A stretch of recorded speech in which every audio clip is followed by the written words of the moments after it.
اللہ یہ میرے ساتھ کیوں؟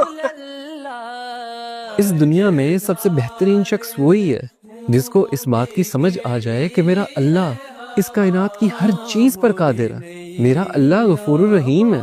جس انسان کو یہ سمجھ آ گئی وہ انسان اس دنیا اور آخرت میں کامیاب ہے۔ ایک دفعہ آپ صلی اللہ علیہ وسلم کی محفل میں ایک بدو آ گیا۔ اس زمانے میں بدو ان لوگوں کو کہا جاتا تھا جو جاہل تھے۔ جب وہ شخص آپ صلی اللہ علیہ وسلم کی محفل میں آیا تو اس نے پوچھا کہ آپ صلی اللہ علیہ وسلم آخرت میں حساب کتاب کون کرے گا؟ تو آپ صلی اللہ علیہ وسلم نے فرمایا کہ آخرت میں تو حساب کتاب اللہ کریں گے۔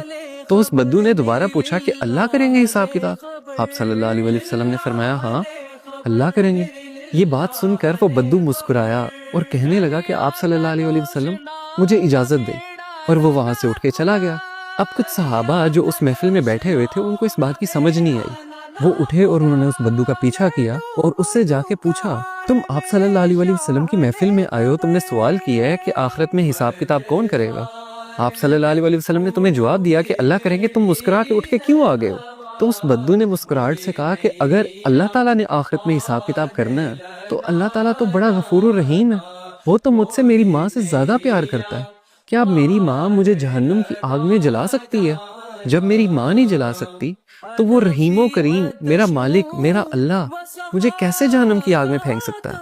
تو وہ صحابہ آئے آپ صلی اللہ علیہ وسلم کے پاس اور بولا کہ آپ صلی اللہ علیہ وسلم اس طرح ہم اس بدو کے پیچھے گئے تھے، اس نے یہ بات کی ہے کہ اللہ تو بڑا رحیم ہے۔ تو آپ صلی اللہ علیہ وسلم نے فرمایا کہ اگر اسے اللہ کی رحیمی پہ اتنا یقین ہے نا تو اللہ کبھی اس کو اپنی رحیمی سے مایوس کر نہیں سکتا، کیونکہ اللہ اپنے بندوں کے لیے بالکل ویسا ہے جیسا اس کا بندہ اس کے لیے گمان کرتا ہے۔ اگر اس کے بندے کو یہ یقین ہے کہ وہ بڑا رحیم ہے تو اللہ تعالیٰ اس کے لیے رحیم ہی ہے، اللہ تعالیٰ اس کو معاف ہی کرے گا۔